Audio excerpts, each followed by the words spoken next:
الحمد لله رب العالمين والصلاة والسلام على أشرف الأنبياء والمرسلين نبينا محمد وعلى آله وأصحابه أجمعين. أعوذ بالله من الشيطان الرجيم. بسم الله الرحمن الرحيم. هو الذي أنزل من السماء ماء لكم منه شراب ومنه شجر فيه تسيمون ينبت لكم به الزرع والزيتون والنخيل والأعناب ومن كل الثمرات إن في ذلك لآية لقوم يتفكرون. وسخر لكم الليل والنهار والشمس والقمر والنجوم مسخرات بأمره إن في ذلك لآيات لقوم يعقلون.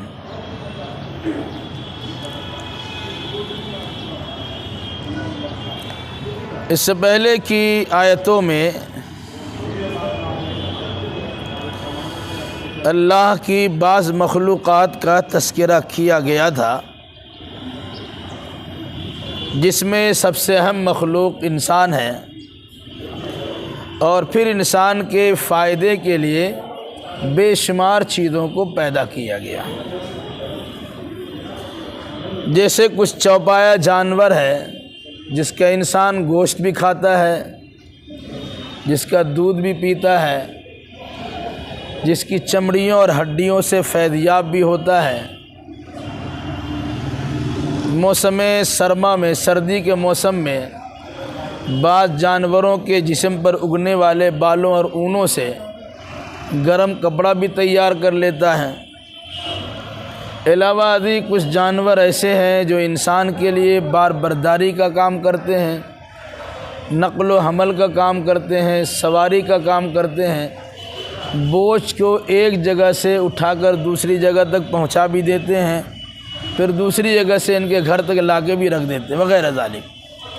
علاوہ ازیں سواری کے طور پر اور زیب و زینت کے طور پر بعض جانوروں کا استعمال کیا جاتا ہے. اللہ نے کہا کہ اس کے علاوہ بھی بہت ساری چیزیں اللہ نے پیدا کی ہے، کر رہا ہے اور کرتا رہے گا. ان نعمتوں کے بعد انسان کے دو گروہوں کا تذکرہ کیا گیا. یا تو شکر گزاری کر کے انسان اللہ کا سیدھا راستہ پکڑ لے، ایسا راستہ پکڑے جو اللہ تک پہنچا دے، یا پھر اللہ کی نعمتوں کی ناقدری کر کے وہ ٹیڑھا راستہ اپنائے جس کے نتیجے میں جہنم رسید ہو جائے. آگے کی آیتوں میں پھر اللہ تبارک و تعالیٰ نے انسان پر کی جانے والی بعض نعمتوں کا تذکرہ کر کے اسے یاد بھی دلایا ہے، اور عبرت کا سامان بھی اسے قرار دے کر نصیحت حاصل کرنے کی تلقین اور تاکید بھی کی ہے. هو الذی انزل من السماء ماء،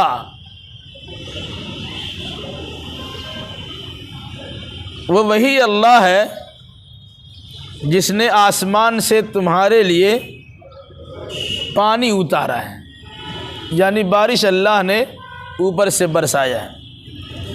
منہ شراب، اس پانی سے تم پیتے بھی ہو، ومنہ شجر، اور اسی پانی سے نباتات، درخت وغیرہ اگتے ہیں، فیہ تسیمون، جس میں تم اپنے جانوروں کو چراتے ہو. اس سے پہلے کئی بار بات آ چکی ہے کہ زمین جب مر جاتی ہے، سوکھ جاتی ہے، خشک ہو جاتی ہے، اس کے اندر دراڑیں پڑ جاتی ہے، پھٹ جاتی ہے، وہ کاشتکاری کے لائق نہیں ہوتی، تو اللہ تبارک و تعالیٰ پانی بھیجتا ہے. اس بارش کے قطرات کے نتیجے میں زمین نرم ہو جاتی ہے، اور پھر اس کے بعد اس میں غلہ جات اگتے ہیں، کھیتیاں تیار ہوتی ہے، نباتات بنتے ہیں، جس سے انسان کو بھی فائدہ ہوتا ہے اور جانوروں کو بھی فائدہ ہوتا ہے. اس آیت کریمہ میں پانی کو اللہ کی نعمت قرار دیا گیا، اور اس پانی سے متعلق بطور خاص دو چیزوں کا تذکرہ ہوا. ایک تو یہ ہے کہ پانی اللہ بھیجتا ہے، اسے چشموں میں، تالابوں میں، ندی نالوں میں جمع کرا دیا جاتا ہے کہ جس کے ذریعے سے انسان اپنی پیاس بھی بجھاتا ہے۔ نہانے دھونے کا، کپڑا صاف کرنے کا، غسل کرنے کا اس سے کام بھی لیا جاتا ہے۔ پھر بعض پانی ایسا ہوتا ہے کہ یوں ہی اسے پی بھی لیا جاتا ہے۔ جب پھر اگر ضرورت پڑتی ہے تو اس پانی کی صفائی ستھرائی کر کے پینے کے لائق بنا دیا جاتا اور انسان اسے پی لیتا ہے۔ دوسرا یہ ہے کہ اسی پانی سے انسان کے لیے اللہ تبارک و تعالیٰ کھیتیاں اگاتا ہے، غلہ جات پیدا کراتا ہے۔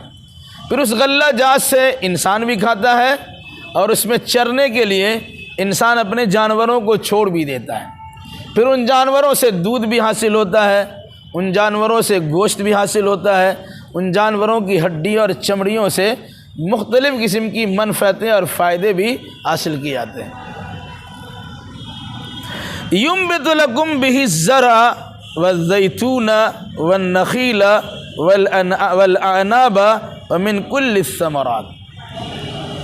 اسی پانی کے ذریعے وہ اللہ تمہارے لیے کھیتیاں اگاتا ہے اور بطور خاص زیتون کا درخت اگاتا ہے، والنخیل کھجور کا درخت اگاتا ہے، والعناب انگور بھی پیدا کرتا ہے، ومن کل الثمرات اور بہت سارے قسم کے پھل فروٹ بھی اللہ تعالیٰ اسی پانی سے پیدا کرتا ہے۔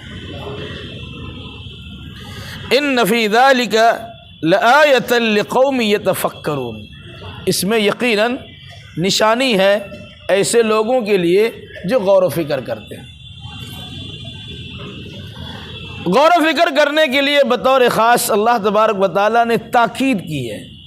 آپ دیکھیں گے کہ پانی کا بھنڈار تو اوپر نہیں ہے، پھر پانی اوپر سے برستا کیسے؟ غور کرنے کی تلقین کی گئی، کہیں ندی سے، نالا سے، تالاب سے، کنواں سے، دریا سے، سمندر سے بھاپ کی شکل میں پانی اللہ تبارک و تعالیٰ اوپر اٹھاتا ہے۔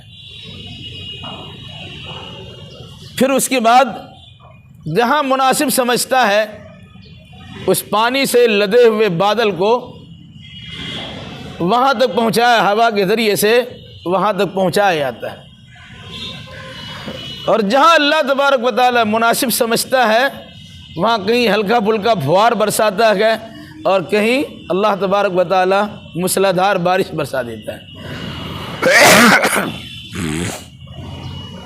پھر اس پانی کے ذریعے سے اللہ غلہ جات کو اپجاتا ہے، کھیتیاں لہلہا دیتا ہے، پھر درخت تیار ہوتے ہیں، پھر اس میں بیل بوٹے پھل فروٹ لگتے ہیں، اور پھر اس کے بعد ایک مدت کے بعد اسے کاٹا اور توڑا جاتا ہے، اپنے گھروں میں لایا جاتا، خود بھی کھاتے ہیں، دوست احباب کھلاتے ہیں، جانوروں کو بھی کھلاتے ہیں۔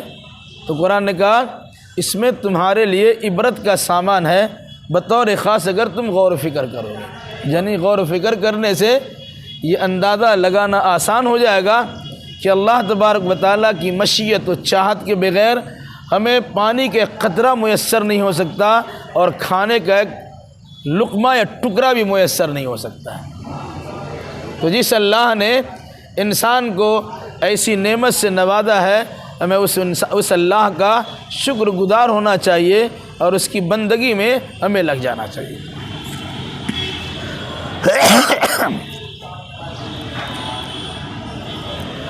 وَسَخَّرَ لَكُمُ اللَّيْلَ وَالنَّهَارَ وَالشَّمْسَ وَالْقَمَرَ وَالنُّجُومُ مُسَخَّرَاتٌ بِأَمْرِهِ، اسی اللہ نے تمہارے لیے مسخر کر دیا رات کو بھی اور دن کو بھی، سورج کو بھی اور چاند کو بھی۔ وَالنُّجُومُ مُسَخَّرَاتٌ بِأَمْرِهِ، اور ستارے بھی اللہ کے حکم سے مسخر ہے۔ مسخر مطلب تابع و فرما بردار ہے، منمانی نہیں کرتے۔ رات جب آنا ہے تبھی آئے گی، کوئی زبردستی دن میں رات کو گھسا نہیں سکتا۔ جب تک دن کو رہنا ہے دن رہے گا، اس میں رات گھس نہیں سکتی۔ پھر موسم کی تبدیلی کے اعتبار سے وہ اللہ تبارک و تعالیٰ ہی ہے کبھی دن کو چھوٹا کرتا ہے، رات بڑی کرتا ہے، کبھی رات کو چھوٹا کرتا ہے اور دن کو بڑا کر دیتا ہے۔ یہ در حقیقت اللہ تبارک و تعالیٰ کے اختیار میں ہے اور اللہ ہی وہ کام کرتا ہے۔ اسی طریقے سے کہ انسان رات سے فائدہ اٹھاتا ہے، آرام کرتا ہے، دن سے فائدہ اٹھاتا ہے، کام کاج کرتا ہے، سورج و چاند سے بھی فائدہ اٹھاتا ہے کہ جس کے ذریعے سے ایک تو انسان روشنی بھی حاصل کرتا ہے اور علاوہ ازیں رات میں راستہ بھی معلوم کرتا ہے، گرمی بھی حاصل ہوتی ہے، روشنی بھی حاصل ہوتی ہے۔ وَالنُّجُومُ مُسَخَّرَاتٌ بِأَمْرِهِ، ستارے بھی اسی اللہ کے حکم سے تابع و فرما بردار ہیں۔ ستارے کبھی جھلملاتے ہیں، کبھی چھپ جاتے ہیں، کبھی دکھتے ہیں، اس کے بہت سارے فائدے بتلائے گئے۔ ایک تو یہ ہے کہ ان ستاروں کے ذریعے سے آسمان کو آراستہ اور پیراستہ کر دیا گیا، ایسا لگتا ہے کہ وہ قمقمہ سجا ہوا ہے جو آسمانی محفل کے لیے سجاوٹ کا کام دے رہے ہیں۔ دوسرا کام اس سے یہ لیا جاتا کہ اگر شیطان اور جنات ملائے اعلیٰ آسمانی دنیا کی بات کو سننے کے لیے آسمان کے قریب پہنچنے کی کوشش کرتے ہیں تو اللہ تبارک و تعالیٰ کے فرشتے انہیں ستاروں سے ان شیطانوں کو بھگاتے ہیں اور دوڑاتے ہیں۔ اور ستاروں کا تیسرا کام یہ بتلایا گیا کہ ان ستاروں کے ذریعے سے لوگ راستہ بھی معلوم کرتے ہیں۔ شہروں میں پتہ نہیں چلتا، لیکن جو ماہرین ہیں وہ دیہات میں باضابطہ اس سے راستہ معلوم کرتے ہیں، اور علاوہ ازیں جو جہاز کا سفر کرتے ہیں، پانی جہاز کا سفر کرتے ہیں، کشتی کا سفر کرتے ہیں، ان کے لیے بطور خاص ان ستاروں کے ذریعے سے راستہ معلوم کرنا بڑا آسان ہوتا ہے۔ اس کے بعد قرآن کہتا ہے ان فی ذلک لآیات لقوم یعقلون، یقیناً اس میں عقل والوں کے لیے بڑی نشانیاں ہیں۔ بھئی انسان کے دسترس سے باہر ہے، انسان کے قبض قدرت سے یہ چیزیں باہر ہیں، نہ آسمان کو چھو پا رہے ہیں، نہ سورج کو چھو پا رہے ہیں، نہ ستاروں کو چھو پا رہے ہیں آپ، لیکن اس کے باوجود سورج ہو کہ چاند ہو کہ ستارے ہو یا دیگر سیارات ہو، جس سے انسان فائدہ اٹھا لیتا ہے۔ یہ فائدہ اٹھانے کا موقع کون دیتا؟ جو ان تمام کا خالق ہے وہ اللہ تبارک و تعالی ہے، اسی نے انسان کے فائدے کے لیے ان تمام چیزوں کو بنایا ہے۔ گویا آسمانی دنیا کو یا زمین کے اوپر کی آرائش و زیبائش کو اللہ تبارک و تعالی نے انسان کے فائدے کے لیے سجایا ہے کہ جس کے ذریعے سے مختلف قسم کے منفعتیں اور فائدے انسان اس سے اٹھاتا ہے۔ اگر اس میں انسان غور و فکر کرے، عقل کا صحیح استعمال کرے، اس میں نصیحت کا سامان ہے، عبرت و نصیحت کا سامان ہے، نشانیاں موجود ہے جس سے یہ اندازہ لگانا آسان ہو جائے گا کہ ان تمام بلندی پر پائے جانے والی مخلوق کا ایک خالق ہے جس کا نام اللہ ہے، اور پھر اس کے بعد اس خالق کا انسان گن گانے لگ جائے گا۔ یہ ساری نعمتیں ہمارے فائدے کے لیے اور ہمارے اچھائی کے لیے بنائی گئی۔ وما ذرا لکم فی الارض مختلفا الوانہ، اور ان چیزوں کو بھی جن کو تمہارے لیے زمین میں اس طور پر پیدا کیا ہے کہ جس سے مختلف قسم کی رنگت آپ حاصل کرتے ہیں۔ بہت ساری چیزیں ہیں مختلف رنگوں کے، مختلف الوان و اقسام کے، مختلف شکل و شباہت کے، ان چیزوں کا بھی خالق اللہ ہی ہے۔ روئے زمین کو بہت ساری چیزوں سے بھی اللہ نے سجایا ہے، وہ انسان کے دسترس سے باہر ہیں، انسان کے اختیار میں نہیں ہیں، اسی اللہ نے ان چیزوں کو بھی مسخر کر دیا کہ آپ دیکھتے ہیں زمین، اللہ تبارک و تعالیٰ زمین کو یوں چھوڑ دیتا تو ڈگمگاتی رہتی، وہ ہمارا آپ کا جینا دوبر ہو جاتا۔ تو زمین کو بچھایا ہے، اس پہ پہاڑ کو بھی گاڑا ہے، اس پہ اور بہت ساری چیزوں کو لگایا ہے۔ یہ جتنی چیزیں ہیں مختلف قسم کی یا مختلف رنگوں کے، ان تمام کا خالق بھی اللہ ہی ہے۔ ان فی ذلک لآیۃ لقوم یذکرون، یقیناً اس میں نشانی ہے ایسے لوگوں کے لیے جو نصیحت حاصل کرتے ہیں۔ اب انسان غور کرے تو اندازہ ہو سکتا ہے کہ آسمان ہو یا زمین ہو، آسمان کے اوپر ہو یا آسمان کے نیچے ہو، زمین کے اوپر ہو یا آسمان و زمین کے بیچ میں ہو یا پھر زمین کے اندر ہو، بے شمار چیزیں اللہ تبارک و تعالیٰ نے پیدا کی ہے، وہ سب کے سب انسان کے فائدے کے لیے۔ تو جب انسان کے فائدے اور منفعت کے لیے اللہ نے ان تمام چیزوں کو پیدا کیا ہے، تو انسان کی ذمہ داری بنتی ہے کہ ایسی نعمتوں سے نوازنے والے خالق کی بارگاہ میں نذرانہ عقیدت و محبت پیش کیا جائے، اور اس کے لیے عقیدت کے ساتھ اپنی گردن کو اس کی بارگاہ میں جھکا دیا جائے۔ وَهُوَ الَّذِي سَخَّرَ الْبَحْرَ لِتَأْكُلُوا مِنْهُ لَحْمًا طَرِيًّا وَتَسْتَخْرِجُوا مِنْهُ حِلْيَةً تَلْبَسُونَهَا وَتَرَى الْفُلْكَ مَوَاخِرَ فِيهِ وَلِتَبْتَغُوا مِنْ فَضْلِهِ وَلَعَلَّكُمْ تَشْكُرُونَ۔ وہی اللہ ہے جس نے دریا کو بھی مسخر کر دیا، یا سمندر کو بھی تابع فرما بردار بنا دیا۔ لِتَأْكُلُوا مِنْهُ لَحْمًا طَرِيًّا، اس دریا اور سمندر سے تم تازہ گوشت حاصل کرتے ہو۔ مراد تازہ گوشت سے مراد مچھلی، مختلف قسم کی مچھلیاں زندہ ہو یا مردہ ہو وہ آپ کے لیے حلال ہے، اسی دریا و سمندر سے آپ نکالتے ہیں۔ اللہ نے اس دریا و سمندر کو آپ کے تابع فرما بردار بنا دیا، آپ اس کے دوش پر، اس کے کندھے اور اس کے سینے پر اسے چیرتے ہوئے جہاں تک جانا چاہتے چلے بھی جاتے ہیں، اور جہاں سے مچھلیاں پکڑنا چاہتے ہیں مچھلیاں پکڑ لیتے ہیں۔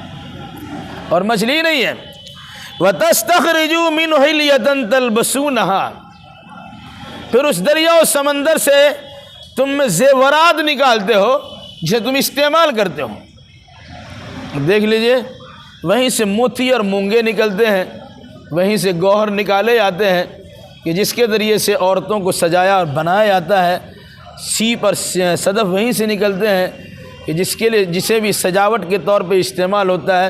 کہا اس اللہ نے دریا و سمندر کو آپ کے تابع و فرما بردار کر دیا، ورنہ اتنا زیادہ پانی ہے وہ آپ کو اپنے اندر بھی لے سکتا ہے، لیکن اللہ کے حکم کے بغیر آپ کو ڈبوتا نہیں ہے، بلکہ بڑی آسانی کے ساتھ دناتے پھرتے ہیں، چھوٹی چھوٹی ڈینگیاں اور کشتیاں بناتے ہیں، بڑا بڑا اسٹیمر ہوتا ہے، اور کئی منزلہ جہاز تیار کرتے ہیں، اور پھر اس کے بعد نقل و حمل کے بہت سارے کام کر لیتے ہیں جو عام طور سے دوسرے سواریوں کے ذریعے سے آپ نہیں کر سکتے۔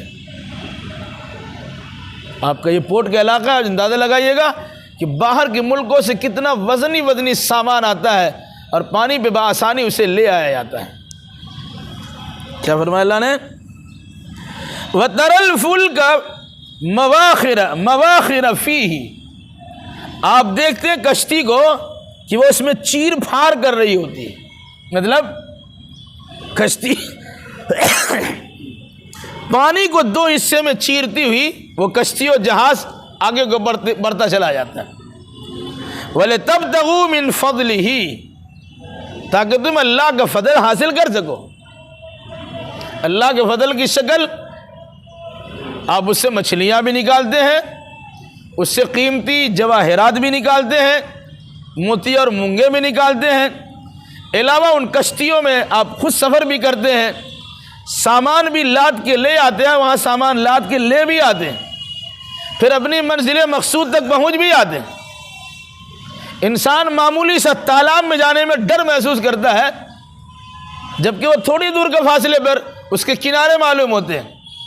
دریا اور اس سے بڑا سمندر کا کئی مہینہ لگ جاتا ہے، پھر بھی کنارے تک آدمی نہیں پہنچ پاتا، لیکن اللہ تبارک و تعالیٰ نے انسان کو وہ شعور بخشا ہے، انسان کو وہ صلاحیت دی ہے، اور ساتھ ساتھ پانی کو انسان کے لیے مسخر تابع فرما بردار کر دیا ہے کہ آدمی آرام سے کشتیوں اور جہازوں کے ذریعے سے وہ ادھر سے ادھر جاتا بھی ہے، اپنا منزل مقصودی پہنچتا ہے، وہاں سے سامان لاتا بھی ہے، وہاں سامان پہنچاتا بھی ہے۔ قرآن کہتا ہے اس کے بعد وَلَعَلَّكُمْ تَشْكُرُونَ، یہ نعمتیں آپ کو صرف اس لیے دی گئی تاکہ اپنے رب کا شکریہ ادا کر سکیں۔ بھائی جس کو تیرنا نہیں آتا وہ کھیت کھلیان میں اگر کچھ پانی ہو جائے تب بھی اس میں جانے میں ڈر محسوس کرتا ہے کہ ڈوب نہ جائے، لیکن اس کے علاوہ جب انسان کو صلاحیت سے نوازتا ہے تو پہلے بادبانی کشتی ہوتی تھی، ابھی ترقی یافتہ شکل ہے تو آپ اسٹیمر بنا دیا اور بڑا بڑا جہاز بنا دیا، یا تو ہاتھ سے کھیا جاتا تھا یا پھر اس میں کپڑا لگا دیا جاتا، اور کپڑا لگانے کی کیفیت ایسی ہوتی کہ اس میں ہوا گھستی اور اس ہوا کے نتیجے میں پتوار کے کھیونہار کے مہارت کی بنیاد پر اس ہوا کے ذریعے سے آدمی ادھر سے ادھر کر لیا کرتا تھا۔ اس ترقی یافتہ دور تو نہیں تھا سر 14 سال پہلے۔ آج کے دور میں اللہ تبارک و تعالیٰ نے حقیقت پر سے پردہ ہٹا دیا، سائنسی ایجادات اکتشافات کے نتیجے میں ان چیزوں کا سمجھنا آج بڑا آسان ہو گیا ہے کہ اللہ نے کیسی کیسی نعمتوں سے انسان کو نوازا ہے۔ کہا لعلکم تشکرون، تاکہ تم اللہ تبارک و تعالیٰ کا شکریہ ادا کر سکو۔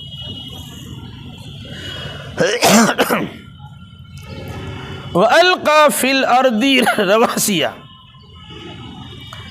وَأَلْقَى فِي الْأَرْضِ رَوَاسِيَ أَن تَمِيدَ بِكُمْ وَأَنْهَارًا وَسُبُلًا لَعَلَّكُمْ تَهْتَدُونَ، اور ڈال دیا اسی اللہ نے زمین میں پہاڑوں کو تاکہ یہ زمین ڈگمگائے نہیں، تم کو لے کے زمین ڈگمگائے نہیں۔ جہاں دلدلی زمین ہوتی ہے ایسا لگتا ہے ادھر دھسنے والی ہو، اور پر انسان بستا نہیں، آباد نہیں ہوتا ہے، ہمیں وقت ڈر لگا رہتا ہے کہ گر جائے اندر چلا جائے، تو ایسی جگہ تلاش کی جاتی ہے جو جگہ بالکل ہموار ہو، صحیح سالم اور جمی ہوئی ہو، تاکہ وہ آرام سے رہ سکے۔ چونکہ زمین کا 4 حصوں میں سے 3 حصہ پانی ہی پانی ہے، ایک حصہ میں مٹی دکھائی دیتی ہے، باقی 3 حصہ پانی پانی ہے۔ ہو سکتا ہے کہ پانی کے بہاؤ میں یہ دھس کے رہ جائے، تو اللہ تبارک و تعالیٰ نے زمین کو ڈگمگانے سے بچانے کے لیے، اس کے ہیل ڈول کرنے سے روکنے کے لیے جگہ جگہ پر پہاڑ کی کھونٹیاں گاڑ دی ہیں، اور نتیجے کے طور پر انسان آسانی سے وہاں مکان بناتا ہے اور آرام و سکون کے ساتھ رہتا ہے۔ تو کہا اسی اللہ نے زمین میں تم کو ڈگمگانے سے بچانے کے لیے پہاڑ کی کھونٹیاں گاڑ دی ہیں، وَأَنْهَارًا، اور اسی اللہ نے زمین میں نہریں بھی جاری کرا دی ہیں، وَسُبُلًا، اور اسی اللہ نے اس زمین پر راستے بھی بنا دیے ہیں، لَعَلَّكُمْ تَهْتَدُونَ، تاکہ تم ہدایت پا سکو اور راستہ چل سکو۔ اب غور کیجئے، اگر جہاں انسانی آبادی ہے صرف زمین ہو اور پانی کا نام و نشان نہ ہو، جبکہ ہر زندہ چیز کی بقا اور تحفظ پانی پر ہے، وہ جاندار ہو کہ انسان ہو، جو جیوت ہے، جس کے اندر جان ہے، اس کی زندگی کے بچاؤ کے لیے پانی کا ہونا ضروری ہے۔ تو سمندر کہیں ہے، دریا کہیں ہے، اس سے اللہ تبارک و تعالیٰ کینل نہریں نکالتا ہے اور اسے انسانی آبادی کی طرف لاتا ہے۔ کیوں لاتا ہے؟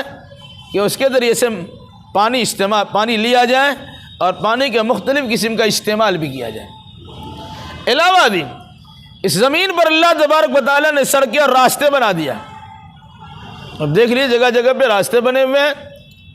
اگر ہر جگہ مکان ہی مکان ہو اور کھیت کھلیانی ہو تو جانے کا راستہ آپ کا مسدود اور بند ہو جائے گا۔ تو اللہ نے اس کے لیے انسان کو یہ شکل بھی دی، انسان کو یہ تمیز اور شعور بھی دیا کہ بھئی تمہارے لیے راستہ بننا چاہیے، تو راستہ بنانے کی توفیق بھی دے دی۔ تو اللہ کے فضل و کرم سے انسان اس میں راستہ بھی بناتا ہے اور چلتا ہی پھرتا بھی، پھر اس کے بعد اسی راستے پر چل کر اپنا دنیاوی کام بھی کر لیتا ہے اور کچھ دینی کام بھی کر لیتا ہے۔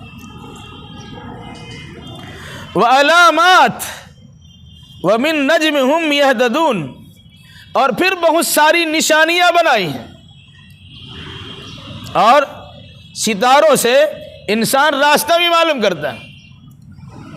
کیسے پتہ چلا ہم اس علاقے میں ہیں اور دوسرے علاقے میں جا رہے ہیں؟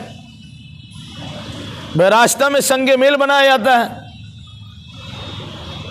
کتبہ لکھا جاتا ہے، بورڈ لگایا جاتا ہے، اب فلاں علاقے میں داخل ہو رہے ہیں۔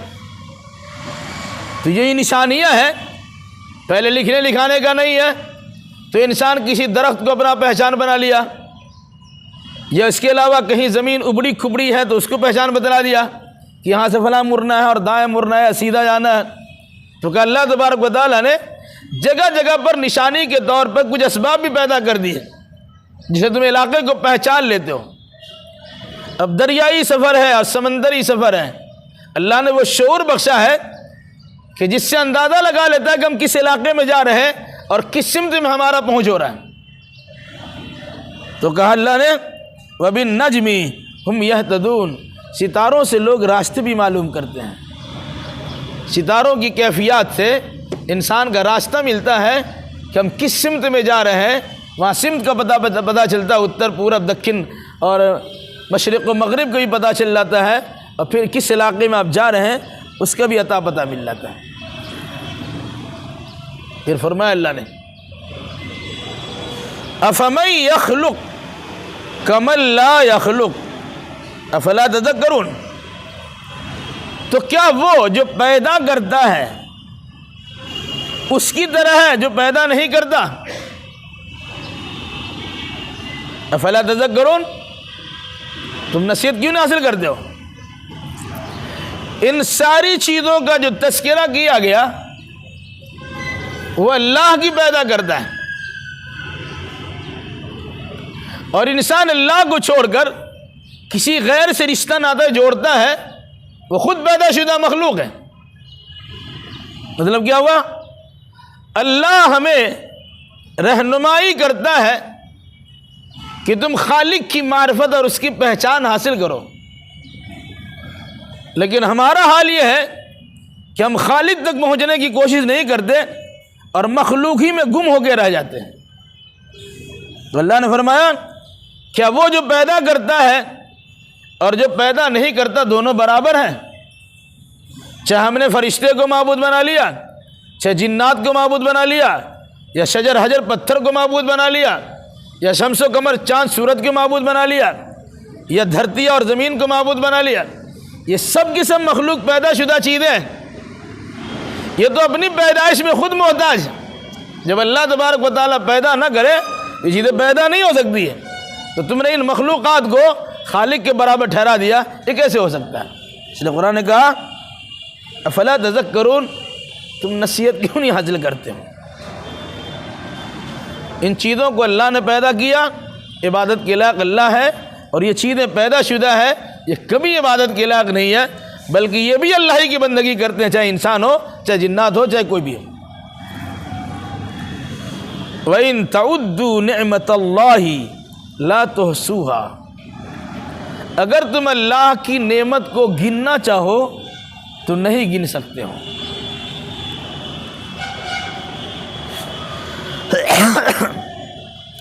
اللہ نے کتنی نعمتوں سے نوازا ہے اس کا گننا تو دور کی بات ہے۔ اللہ نے انسان کو جو ایک ایک نعمت دی ہے، اس ایک نعمت کی کنہ تک، اس کی جڑ، اس کی اصل تک پہنچنا انسان کے بس کے باہر کی بات ہے۔ بلکہ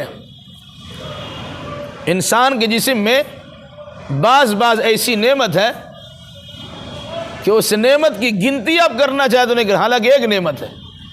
جیسے آنکھ اللہ نے دی ہے، جب تک آپ بیدار رہتے ہیں آپ کا پلک کتنا بار جھپکتا ہے، آنکھ کتنی بار بند ہوتی ہے اور کتنی بار کھلتی ہے، گنتی کر سکتے ہیں آپ۔ اپنا نبض دیکھیے، آپ نبض پکڑ کے دیکھیے کہ آپ کا نبض کتنا بار اٹھتا بیٹھتا ہے، چلتا پھرتا ہے۔ اب اپنے سانس کو دیکھ لیجئے، کتنا بار آپ سانس لیتے ہیں اور چھوڑتے ہیں۔ اپنے دل پہ ہاتھ رکھ کے دیکھیے کتنا بار آپ کا دل الٹ پلٹ ہوتا ہے، قلب کے معنی الٹ پلٹ ہے۔ جب تک الٹ پلٹ کی کیفیت پیدا رہتی ہے تو انسان زندہ رہتا ہے، جب حرکت قلب بند ہو جائے انسان کا کام تمام۔ تو کہا کیسی کیسی نعمتیں ہیں۔ ایک زبان جس سے آپ کھاتے ہیں، اگر زبان سے سواد ختم کر دیا جائے، مزہ کی شناخت و پہچان اڑا دی جائے، اب کیا کھائیں گے کچھ پتہ نہیں چلتا ہے۔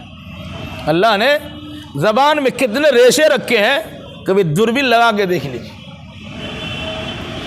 انسان کی جو ہاتھ ہے اور اس کی انگلیاں ہیں، اس کی انگلیوں کے جو پور کا یہ حصہ ہے، آج بھی اس کا تھم کی اہمیت ہے۔ میں 10 انگلیوں کے بعد آپ تو نشان لیا تھا۔ کتنا انسان دنیا میں اور چلا گیا، کسی انسان کا تھم ملتا نہیں ہے۔ تو اللہ کی ایک نعمت کو گننا چاہو، اس کے کتنے فائدے ہیں، اس میں کتنا نفع ہے، انسان کے بس کے باہر کی بات۔ قرآن نے کیا کہا؟ وَإِن تَعُدُّوا نِعْمَةَ اللَّهِ لَا تُحْصُوهَا، اگر تم اللہ کی ایک نعمت گننا چاہو تو نہیں گن سکتے ہو۔ ان اللہ لغفور رحیم، اللہ بڑا بخشنے والا، بڑا رحم کرنے والا ہے۔ ایسی ایسی نعمتیں انسان کو ملی ہے، پھر بھی انسان نادانی کرتا ہے اور گناہ کام کرتا ہے۔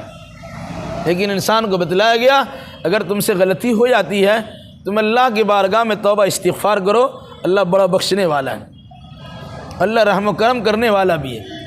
انسان کو دیتا اللہ تو بے شمار ہے، انسان اللہ تبارک و تعالیٰ کی بارگاہ میں عبادت کے نذرانہ بہت کم پیش کرتا ہے، لیکن اس سے غلطی کا احساس ہو جائے اور اللہ کی بارگاہ میں توبہ استغفار کرنا شروع کر دے تو اللہ اس کی خطاؤں کو بخش بھی دیتا ہے۔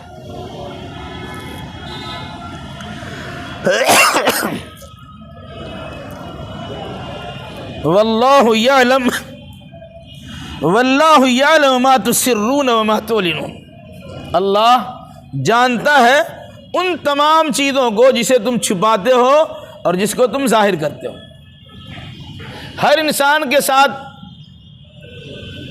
پوشیدہ چیز بھی ہے اور چھپی ہوئی چیز بھی ہے۔ انسان بہت ساری چیزوں کو انسان سے بھی چھپاتا ہے، اپنے گھر والوں سے بھی چھپاتا ہے، خیش و قارب سے بھی چھپاتا ہے، باپ بیٹے سے چھپاتا ہے، بیٹا باپ سے چھپاتا ہے۔ تو انسان کے پاس وہ چیزیں چھپ بھی جاتی ہیں۔ اللہ کے نزدیک کوئی چیز انسان کی چھپی ہوئی نہیں ہے۔ وہ کسی چیز کو ظاہر کر دے یا کسی چیز کو چھپا کے رکھے، اللہ اسے اچھی طرح جانتا ہے۔ جب اللہ کے پاس ہمارا ظاہر و پوشیدہ سب یکساں ہے تو ہم اللہ تبارک و تعالیٰ سے کسی کو کیا چھپائیں؟ اس لیے ہمیں اللہ کی بارگاہ میں ایسا عمل پیش کرنا چاہیے جسے ہمیں چھپانے کی نوبت ہی نہ آئے۔ انسان چھپاتا ہے، انسان سے کچھ گناہ کرنا ہے، کچھ غلط کرنا ہے، کچھ الٹی سیدھی حرکتیں کرنی ہے، سامنے نہیں کر سکتے کہ ہم تو پاک باز لوگوں کی نگاہ میں مانے جاتے ہیں۔ کیا کریں؟ لوگوں کی آنکھوں سے چھپ چھپا کر کسی کنارے میں، کسی گلی کوچے میں، کسی بند کمرے میں اور کسی تنہائی میں کچھ ہم کر لیتے ہیں۔ قرآن نے کہا تم انسان سے چھپا سکتے ہو، اللہ سے چھپا نہیں سکتے ہو۔